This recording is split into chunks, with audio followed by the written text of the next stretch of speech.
Hola, hola, hola, hola, hola, hola. Welcome everybody. Thanks for coming. It's a pleasure to see the room full of people. As you can see and hear, today's presentation is going to be in English. I'm Samuel Molina. I'm a game designer in Hirubit Studios, and I'm also a teacher in the NT University. And I'm here today as a host for this lovely event that consists in 3 stages. The first one is the most boring one, is the information about the GameBCN, the partners, but it's a very important one. It's essential because GameBCN is doing a great job, and we are going to show you today about these jobs, these projects that they are been helping in the past few months. So this is the second stage, the presentation of the projects.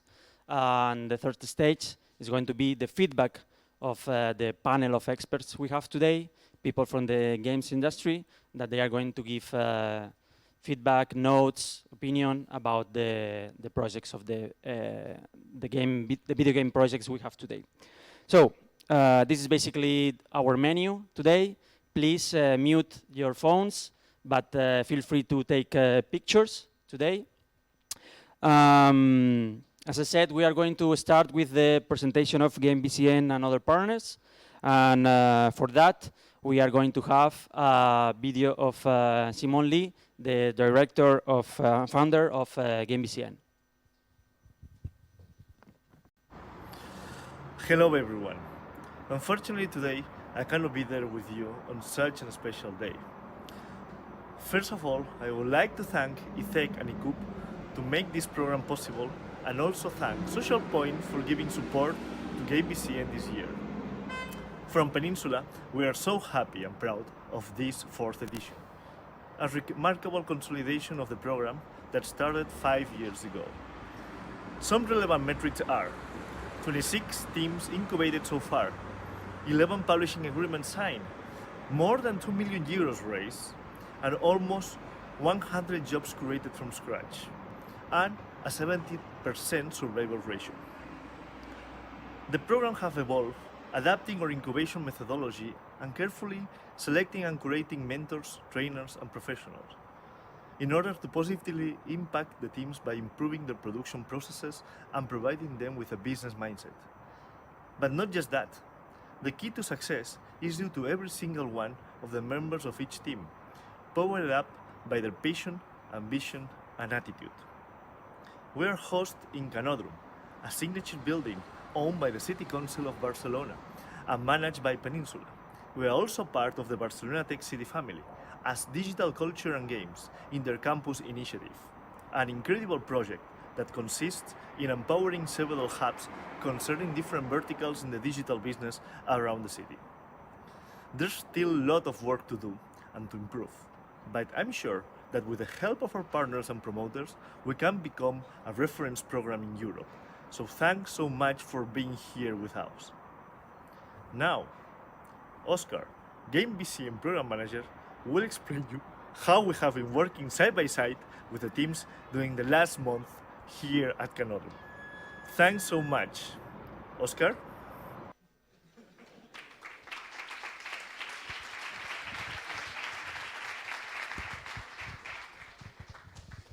Well, as Simon said, thank you very much for coming. It's so amazing to see so many people here. I'm so excited because I think I've never seen so many people in a GameBCN demo day until now. So for those who are not familiar with GameBCN, what we look for is teams motivated and with talent, willing to create a company, to work with their projects and to continue in the industry, and teams developing a game that is special somehow, maybe because the art, maybe because the new mechanics or the narrative story. So this market is very competitive, so we look special games to join GameBCN. This is the benefits of joining GameBCN. So we give training, we give mentoring, working space, open lectures and events. We organize a demo day, and all of that is carried out by industry professionals. All this training is done by industry professionals. And this year we had a close collaboration with Social Point and also with Gameloft. And we also had trainers from King, Barcelona Activa, and Ubisoft. Thank you very much for helping this initiative going on. So what we do in the program is once we detect these talent teams, we host them here and we train them in Scrum and Jira to help them being productively efficient. And then we do monthly follow-ups to see that they are working well and to detect their deviations, so we can look for a training specialized to solve that concrete needs the teams have. In that way, I want to thank you, Rafa, because he has been the most active mentor we had this year at GameBCN, and I think he has done a good job. We asked the teams if they wanted to go all together to Gamescom, so this is something new at GameBCN. We are traveling GameBCN at Gamescom. This is the most important video game event in Europe. We'll be there from August 20 to 22, and this is our stand. GameBCN will have a stand there. If any of you is attending Gamescom, it will be a pleasure to welcome you at our stand. There is also another new GameBCN this year that we are operating a demo room where people can do game testing using biometrics and eye tracking. This is open to anyone, to the whole community. Just contact GameBCN, and we arrange a session for you guys to test your games or whatever you need. And just to finish, I just want to congratulate the 5 teams here at GameBCN. They all have done an amazing work for the last 5 months. And I mean, you will check the results in just a moment. Guys, this is your day. Enjoy it and enjoy the presentations. Thank you.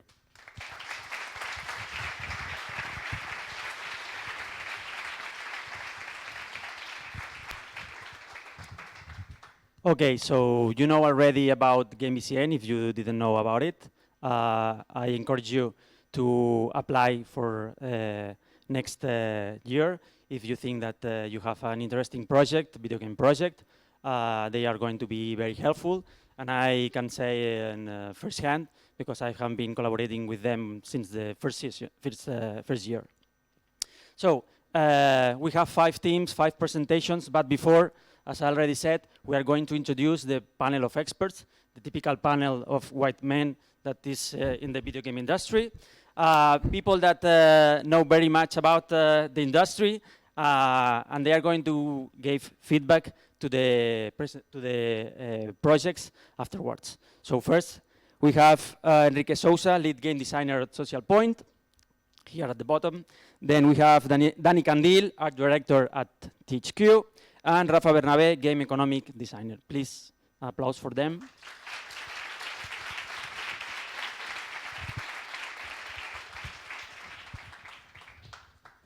So that's all for me. Now the main important part of the presentation today. Baby Robot is the first group that is going to be here presenting. They are a studio founded by former students of the Masters in Game Creation at the University of Pompeu Fabra. After the creation of Atlas Fate, Between Light and Darkness, game nominated for several awards across the globe. Well, now they are working on its successor. Thank you.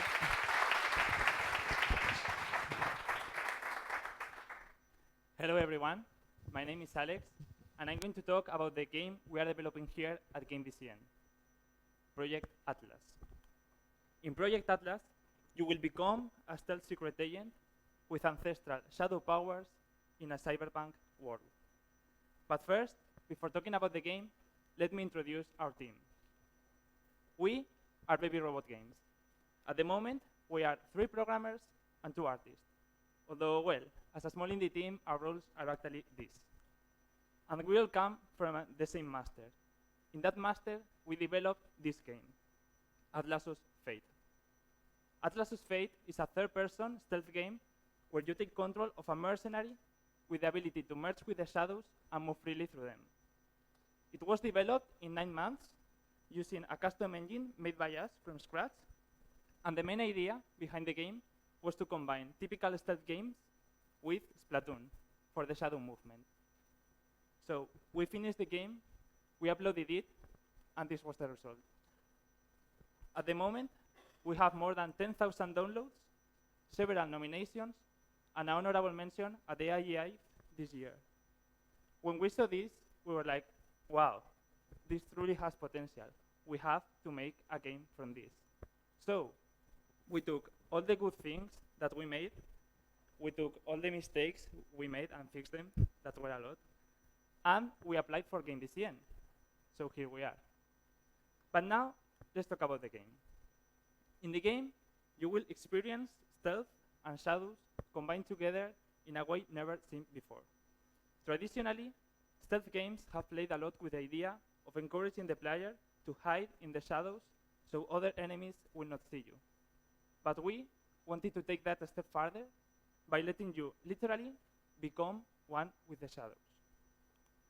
In the game, you will also discover a unique and breathtaking cyberpunk world. We combine ancient architectures and civilizations with cyberpunk. For example, at the moment, we are developing a Mesopotamic city with a layer of cyberpunk on it. Also, apart from your incredible shadow powers, you will also have high-tech and futuristic gadgets that you will be able to craft, to improve, and to use during the game. The game also features a truly organic player pathfinding. This means there's a lot of ways to reach your objective, and it's up to you to choose the one that adapts better for your game style. And finally, you will be able to enjoy this experience on your own or to share it with a friend in a two-players cooperative mode. Now, at the moment, we are finishing a vertical slice that we are going to take to Gamescom so we can find fundings for the 2 years development we have ahead. Talking about the target, we're mainly targeting stealth and adventure gamers because stealth is kind of a niche genre, but also people that like a proactive gameplay. We also think that people that like this science fiction and cyberpunk aesthetics will also be appealed by this game. And here you have a list with some similar games to ours and how well they went in terms of sales. Finally, I want to show you a very, very small teaser trailer of our game, Project Atlas.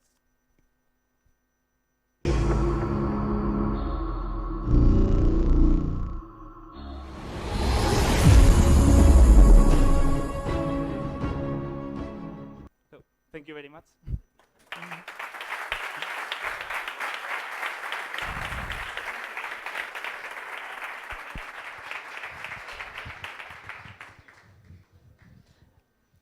Let's see what the experts panel think about it. Hi. Hello. What is your selling point? Our selling point is this combination between stealth and shadows, but also cyberpunk.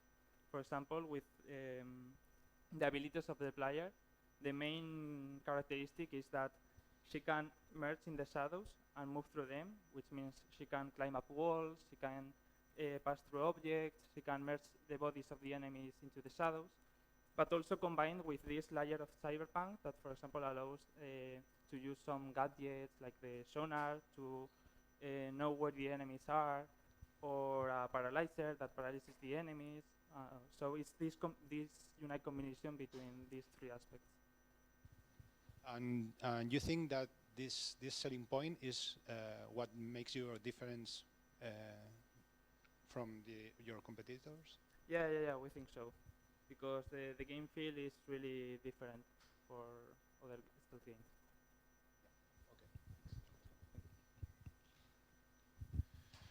Hello. I would like to know how important is the environmental storytelling in your game? It's very important because we are kind of creating a universe in which we have to tell by the environment and by the art that well, it's a galaxy that it's overpopulated, so there's too much people and there's no enough energy for this, and then this mega corporation Atlas arises and they harvest the people as human batteries. So we have this cyberpunk scenario without people, and we have to tell just by the environment what happened in those planets. That there is this mega corporation that harvested all these people, and this is our way to. This will be our way to tell that story.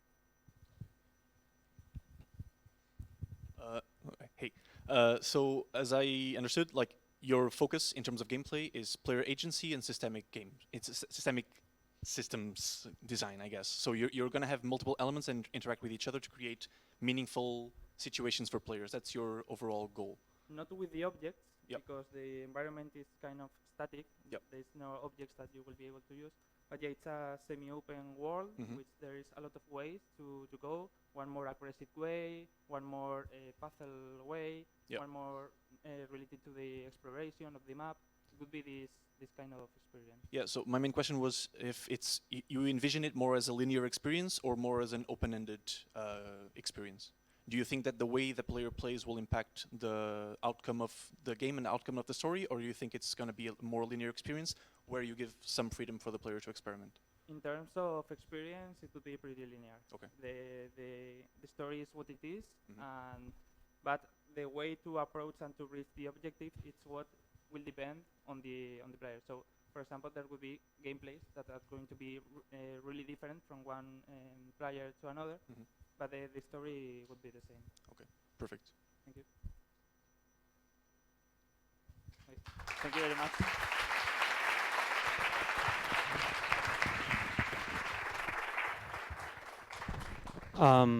Before we move on, I want to say that the teams don't know the questions of the panel of experts. So this is real, this is live, okay? Colmos is the next studio that's going to be presenting their game. It's a studio with more than 10 years of experience in development of indie games. They dedicate their work and their effort to create projects with soul. They are from Granada, Madrid, and Las Palmas de Gran Canaria. And they love to travel, who doesn't, and make games.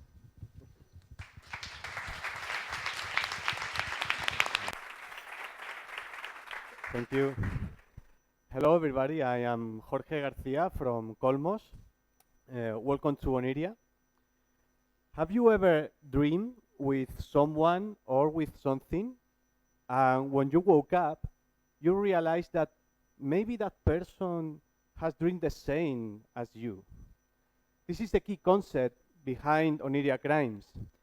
Oniria Crimes is a narrative video game about dreams, mystery, and murders, all in a world where all the dreams are connected in a new society. Let me show you a trailer.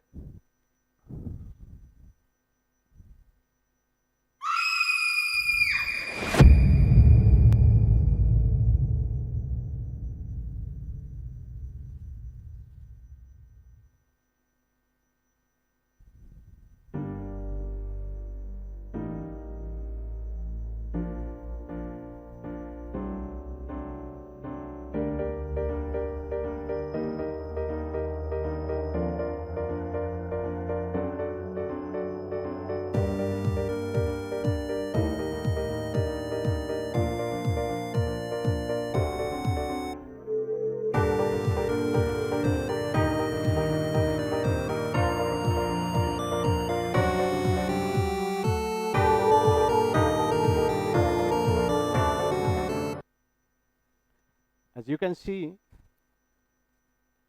we are using voxel art for this game, and this is because we believe that voxel art is the logical evolution from the classic pixel art adventure games. So in Oniria Crimes also, the objects of the room are the witnesses of the case, and you have to ask them for clues, for find the suspects, and to solve the case. All of this is within the world of Oniria that we have developed in our transmedia project. We already have 3 mini games in Itch.io with good critics, and also we have 2 novels in the way, and some awarded short stories. About the market, we are focusing to publish worldwide for PC, Switch, and tablets. And we want to fill the gap we have found in the narrative voxel side of the spectrum. We already finished the pre-production phase, and we want to publish summer next year, hopefully. And well, this is thanks to a compromised team of 5 developers. We have worked together time ago. We have made some games, so many games.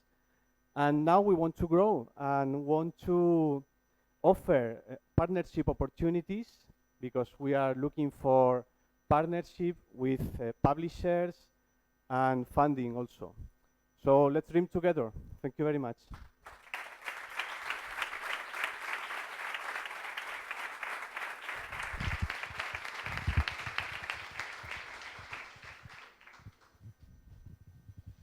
Hello. In this kind of games, it's very important the user experience and the user interface. So I would like to know how you are handling. Well, we are making user testing for observe the players, how they play, and we are fine-tuning for the vertical slice, all the interaction with the user interface. So it's a process of design, test, and redesign. You define your game more like a game or like a social? Like a game, pure game. It has a few social interactions, but mainly it's a video game with a narrative for entertainment for the player. Single player? Single player, but you can play it with your couple or with a friend, because it's a very pleasant to play it with someone, so you can think better. Okay, I'm going to ask the same question that Rafa asked before. What do you think, besides the art style, which looks great, what do you think is your unique selling point compared to games like, for example, Oberdin?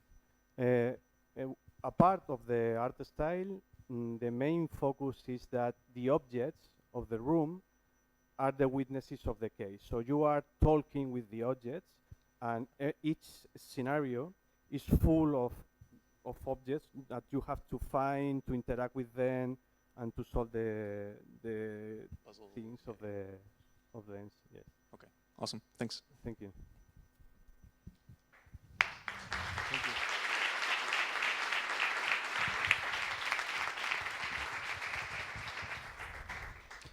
Okay, so next project is from Evil Zeppelin.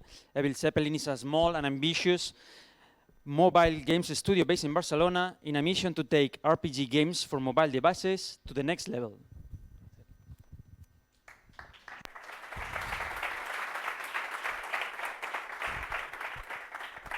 Thank you. Hello, everybody. My name is Carlos, and I'm the co-founder and the producer of Evil Zeppelin. And today, I want to introduce you Gladiators Manager. So Gladiators Manager is a competitive manager RPG game about managing a Roman ludus. You should recruit and train your gladiators, create the best lineup, and send them to battle in daily simulated matchups versus other players. We take the game mechanics of Top 11, the highest top-grossing mobile manager game. We put an art style of Spartacus, the most popular TV show about gladiators, and with some ingredients of Darkest Dungeon in terms of character management and progression. That's the key features of the game. We have the ships, where you can recruit new gladiators. You have the train camp, when you can train and level up your gladiators. The lineup, where you select the suitable gladiators for the battle. And the Colosseum, where you send them to fight. Why is this game so special? I think the game concept itself of bringing traditional sports manager mechanic into another theme. This is not another manager about football or sports. It's a manager about gladiators with blood and battle to death. With a high focus on the competitive and the social, you have a PvP matchup every day, and you are in a weekly league when the winners gonna stand and the losers gonna descend. And also the strategy with a high risk and high reward. For example, when you train a gladiator, you will get a powerful gladiator, but also a fatigued gladiator. That means he will perform very well at combat, but he will have a high chance of dying in combat. So you need to manage your roster of gladiators and decide if you put one gladiator to train, if you line up one gladiator today or tomorrow, etc. The business model is free to play with in-app purchases.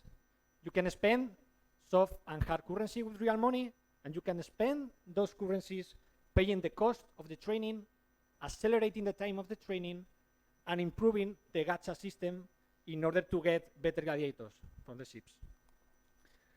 We have 10 months of development ahead. Right now, we have a prototype with the backend, the league system, the combat, and the lineup. Next month, we will have the MVP with the ships and the training. And we expect to make the soft launch in January 2020 with the first time user experience, and the global launch on May 2020 with all the player progression, monetization, and all the features of the game. So we are a small and ambitious team. Alex Risco, our game lead and designer, me as the producer, Victor, our game programmer, and Danny, who is over here, our game artist. But Evil Zeppelin is more than a team. We have more team members working in other projects. As you know, we got selected for GameBCN, and we are going tomorrow to the free-to-play campus program in Victoria. So if you want to grow a group of weak slaves and convert them into a powerful gladiators, you should play Gladiators Manager. Thank you.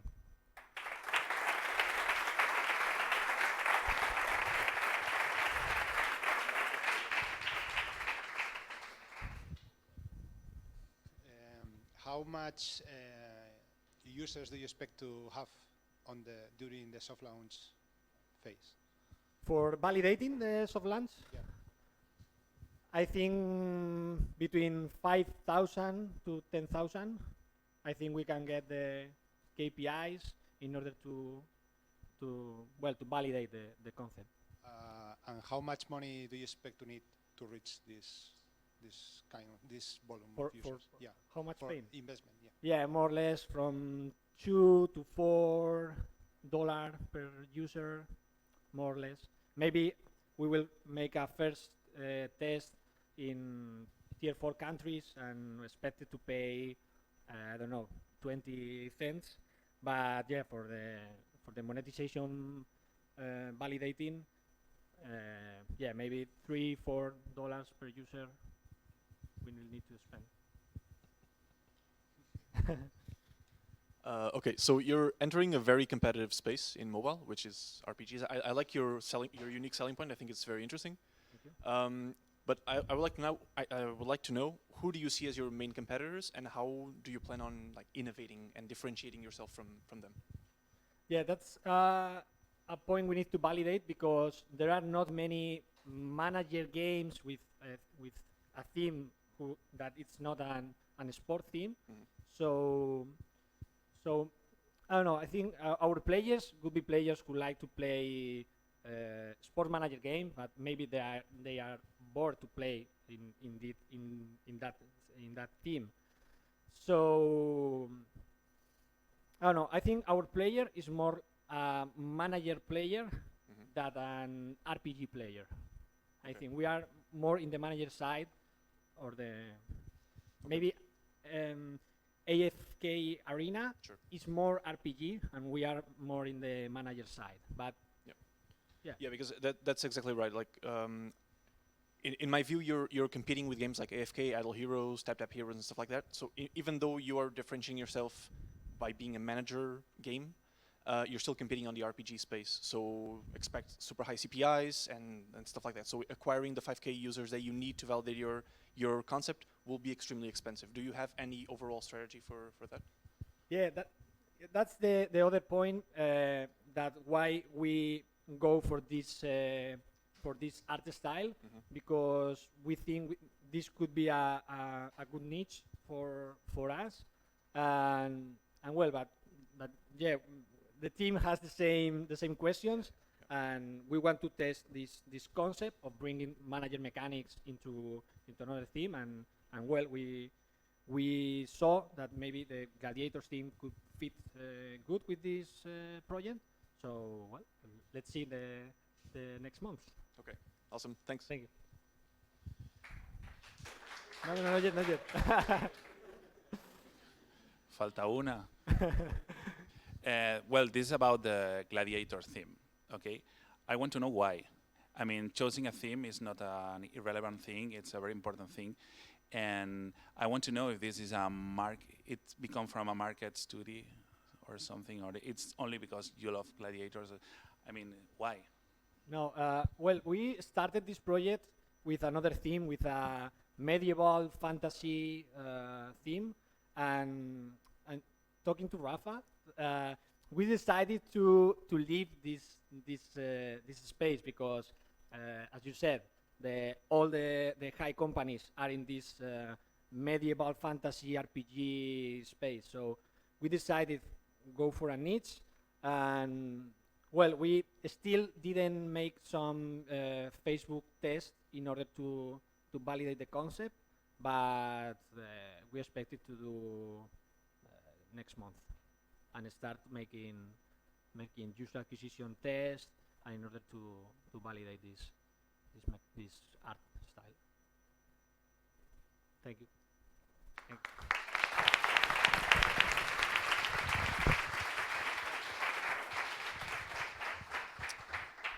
I love your enthusiasm. If you want to clap at any time, please go forward. Yeah. Next one, I've been told is in Spanish, next presentation, right? Onikami. Onikami is a single-person studio coming from Sevilla, focused on mobile games development.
Bueno, te hago la misma pregunta que a los de antes. ¿Cuántos usuarios crees que necesitas para validarlo durante la fase de soft launch?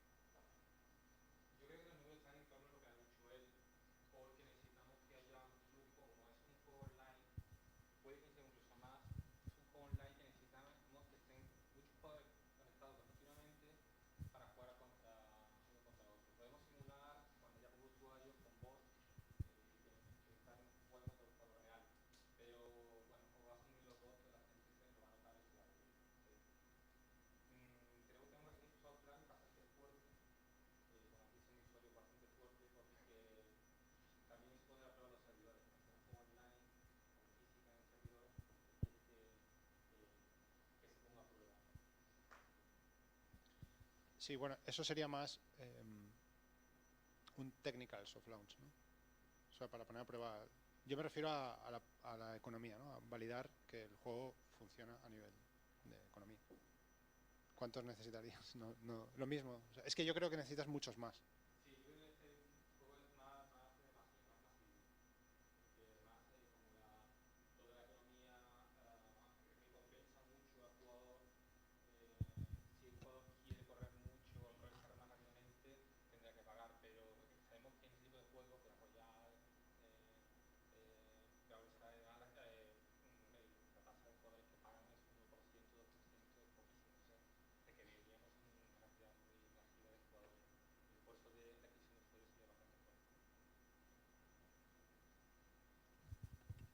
I'm sorry, I'm going to do it in English. You can reply in Spanish because I understand, no problem.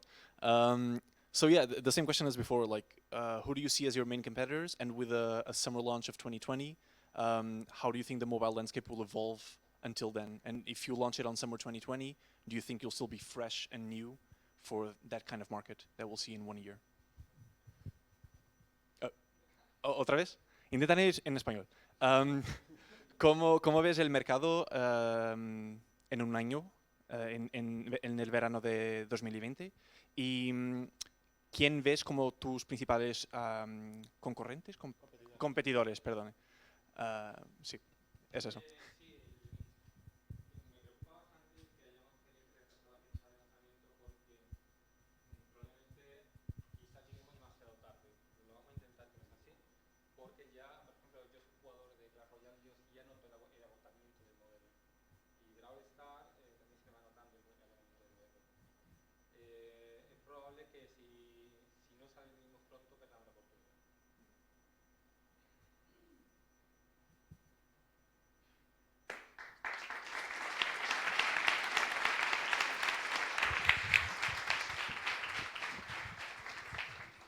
Okay, final project. We are incredible on time, so let's see if we can keep up. Now it's a turn of Centendo. Centendo is building a player-centered business using design thinking techniques to combine game design, business strategy, and technology. During their experience in GameBCN, they made a lot of iterations on a simple vision, and they are here to show us the results. Thank you. Wow. How many people? Okay. This is Amanda. Amanda has 17 years old. She's from US. And as every teenager, she loves to do what her friends are doing.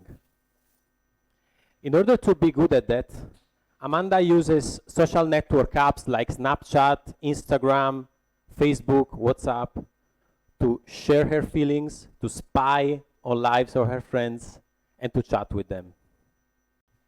Amanda is not a gamer. I mean, sometimes she plays with her boyfriend, but games are too hard to play. They are not like dogs, you know. But one day, Amanda discovers Teenage Shots, Your Soccer Academy. The game where Amanda can manage her own soccer academy. And it's super easy to use it. I mean, you just chat with your characters, you take binary decisions like do, don't, yes, no, and that's it. You share your progresses in order to improve your fame in the game community and to get more resources to improve your academy and get always more story. I mean, your goal is to be an influencer inside of the game. Amanda discovered the game on YouTube. In fact, if you check out on YouTube, it's flooded with videos of people streaming interactive story games and chat fiction apps. That's because of two main reasons. First reason, there's a huge trend in mobile gaming, the imitation of normal apps like WhatsApp, Instagram, because this cut off the barrier, the entry barrier with the product. I mean, it's way easier to access to the product. Second reason, teenagers today are reading this. They are not reading book anymore. I mean, some teenager reads book, but usually they grew with a tablet in their hand. They are reading stories through this kind of apps. In fact, you can check in our competitor cloud, 2 champions we have, Design Home and Episode Choose Your Story. They are earning those numbers daily. Have you seen the last World Cup? The Women's World Cup? I loved it. And the thing I loved the most was this struggle, this will by these girls to see their talent finally recognized by the community. That's exactly the same spirit we would like to show you with Teenage Shots in a few months. Thank you very much.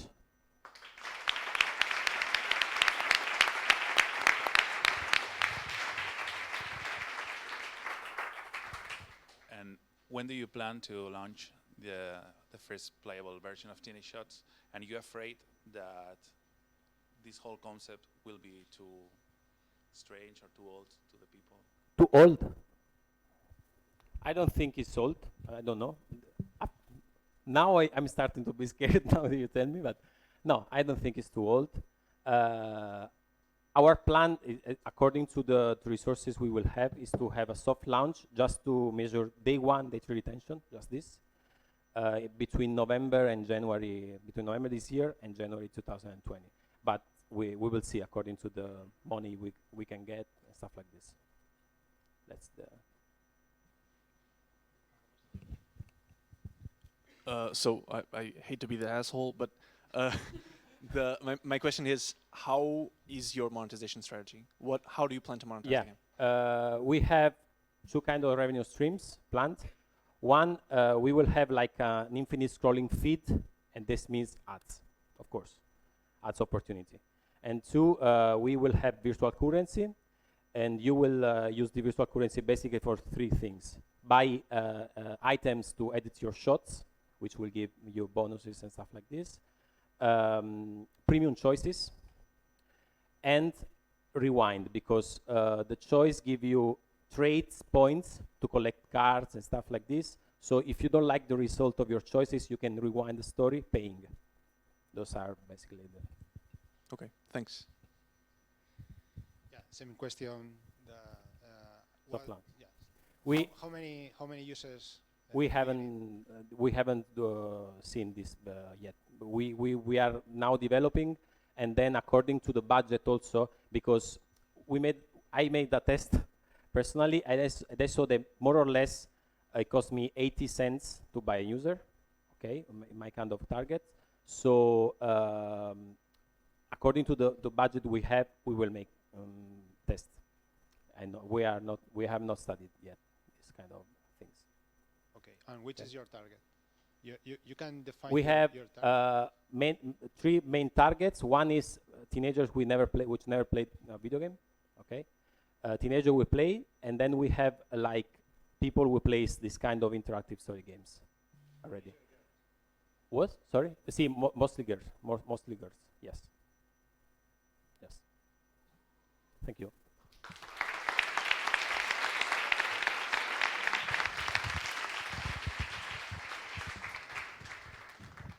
So that's all for the presentation of the projects, but we are not finished yet, okay?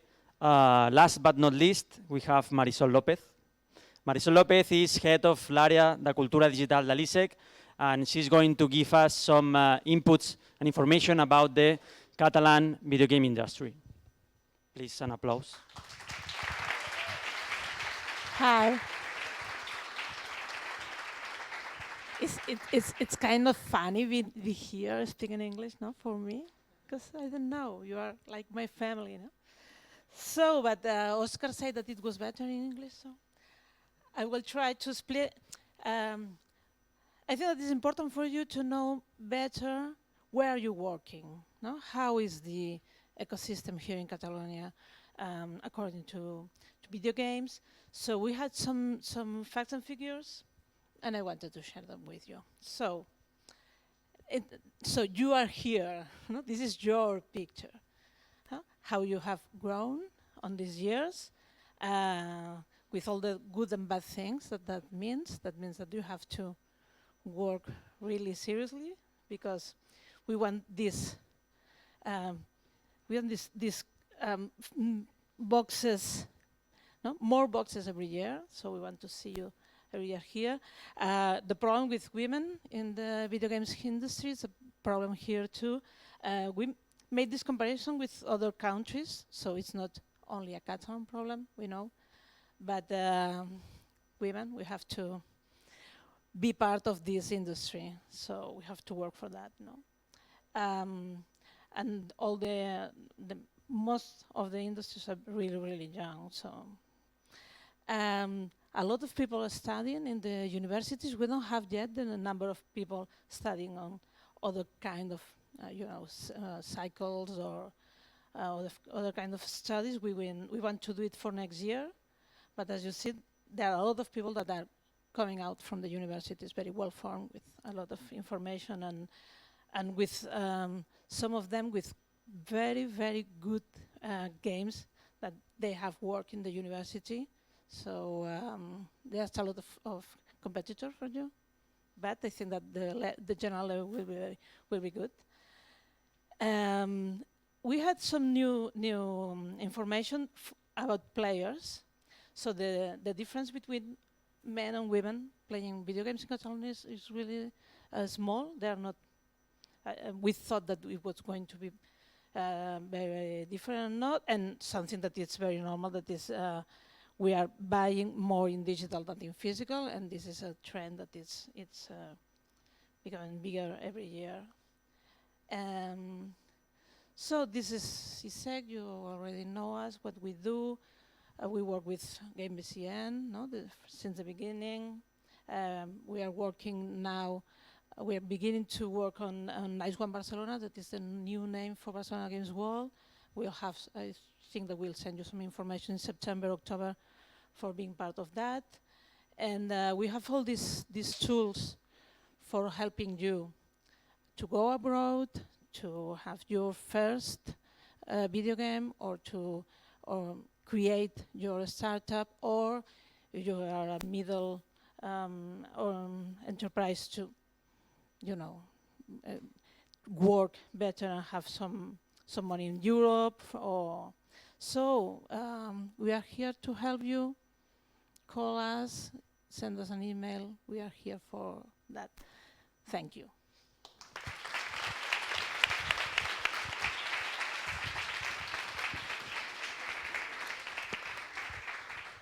So that's all for today. I hope you enjoyed. If you enjoyed today's presentations, we have a networking session upstairs in the terrace. It's sponsored by Estrella, so you can have some food and also beer. Please control yourselves and try to meet new people, do business, ask questions, and we'll see you next year. Bye.